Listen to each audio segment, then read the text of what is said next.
And I think it's ahistorical, and the left needs history.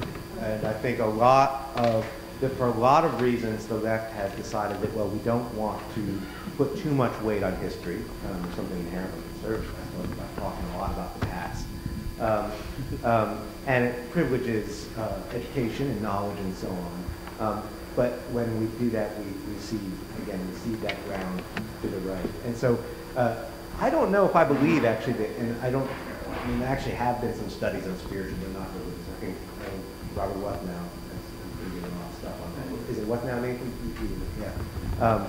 I don't know if I believe that they are, maybe here in New York, left. I don't know if that's a leftward drop. But then we have to question also whether you want to reach out to them religiously, or do you want to reach out to them, or spiritually, or do you want to reach out to them politically? And if they want to be spiritual but not religious, but as leftists, we say, hey, we think there's some things in common with you, maybe that is a conversation where religion doesn't need to be part of it. And I'm a big advocate of recognizing that religion is a part of everything.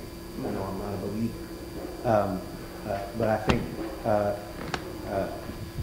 that's an issue where we need to sort of say, well, you know what, we don't have to find some embracing religious view. This may just be a kind of ugly little detour that really, I think we can, by the way, I blame Norman Vincent's appeal for spiritual but not religious. That makes sense. Or another guy named Bruce Barton, who was the Rick Warren of his time, 1925, published this book called The Man Nobody Knows, which is one of the all-time bestsellers. And he, by the way, is a liberal Christian, although he later became an admirer of Hitler and Mussolini. He was a congressman by that point. And he said they have a lot to offer. He said, as a liberal Christian, I can't quite go all the way with them. But he said, you know what, we get caught up in this language that divides us. And the first spiritual but not religious was, let's think of Christ like the greatest businessman that ever lived. Right. The CEO. And that's where I think that language comes from. So it's not going in a dangerous place. It comes from a dangerous place. It's dangerous all along. People who embrace it do so for personal reasons. And I think we need strategically to think about, well, do you want to engage on that level? Or if you're dealing with those people politically, maybe that's an area where religion actually, for once, really doesn't matter. And I think the chaplaincy question is different than the political question, if based on the way you posed it. So I want to repose the question, right? And the reposing of the question is, what does social justice as a spiritual discipline look like? It's a very different kind of question.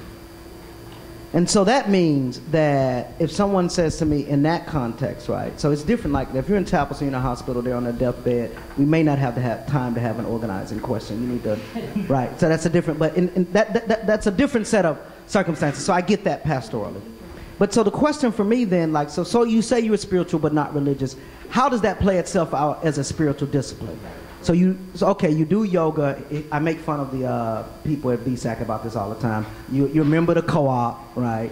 You do all of those wonderful things. You got your little bag. You don't use plastic bags or whatever. You eat tofu. I am being disparaging at this point. I'm a hogatarian, right? So you do all of these wonderful things, but what are you sacrificing? Are you willing, the SNCC question, where is your body at? Where are you in proximity of struggle? Real simple question. When last time you ate at a poor black person's house?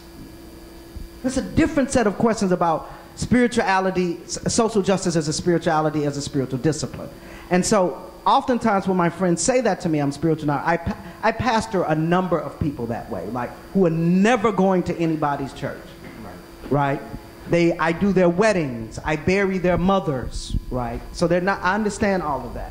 But my question constantly to them is that is your spirituality a kind of spiritual discipline that does not allow you to be basically seduced by capitalist discourse of commodification, whereby you can pay $30 an hour to go to do a yoga, that you can afford to shop at the co-op when many poor people can't. There's some movement in New York City around green farms, and you can use your EBT card. That is a wonderful. I am very happy about that work that is happening now. But how does it not get reduced to an individualism, right? Because I think that's what haunts spiritual but not religious, which is fundamentally American.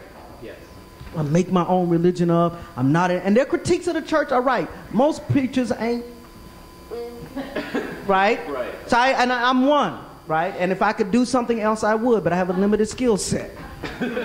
And so I think that part of that is that what is a spirit, what does that look like? Like, what are you doing? What are you willing to sacrifice? What are you willing to give up? And so I think that changes the nature of the conversation. But I think also reaching out to the spiritual, not religious, is predicated on the idea that we need to build mass movement, right, which is ahistorical too. Montgomery, 125 black churches, only 9 participate in the movement. 500 black churches in Birmingham, only 12. So part of the question as it relates to social movement, as it relates to the ahistoricism, is what are you willing to sacrifice? We just need a few folk who are willing to risk everything.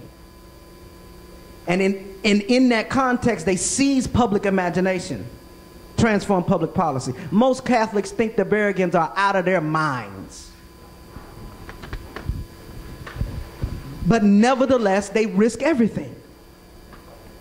And so I think that becomes the question, right? So to give back to this, I'm spiritual, not religious. Okay, great. What are you willing to sacrifice? Do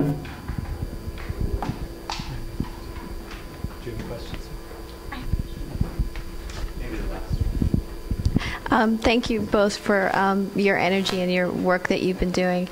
I was actually quite compelled. I saw you on Democracy Now! And you spoke a little bit about how the family had an intergenerational relationship between the more developed people in the family and the younger people that came into the family. And I think that's one of the things about the religious left, that there's been a disconnect. Unfortunately, I think it's intergenerational.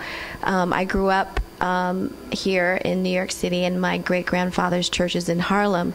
And when I go back there to visit, I'm very happy to go back there because I learned the kind of community things that you have to do as a community to stay cohesive, like singing, like playing instruments. A lot of stuff that people saw demonstrated during civil rights was actually always part of the black church and still accessible now, to create cohesive community to bring about social change.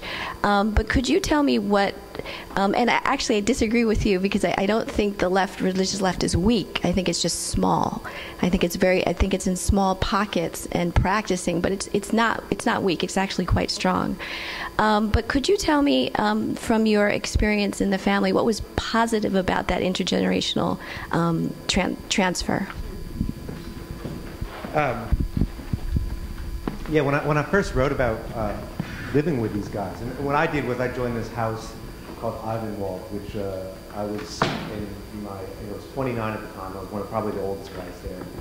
It was for younger guys who were being groomed for leadership, and who would get a congressman as a mentor. I only stayed about a month, so I didn't stick around long enough. I met a lot of these guys. And they would be there for a long time, and they would live sort of communally.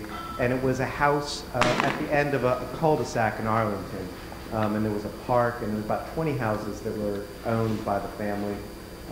And you could go into any one of them anytime you wanted. And if you wanted to talk about something was weighing on your heart, you could talk to anybody. Anyone would sit down with you and talk it over with you. As I've written about this and done shows like Democracy Now!, people sort of emphasize, like, you are undercover. I didn't have to be undercover. I would say, guys, I'm kind of bothered by the support for dictators. Oh, wow, that's great. Tell us more about that. And they would want to share with me an endless sort of meetings of men. I should say this only happens in gender segregated areas, talking about the talking part. Yeah.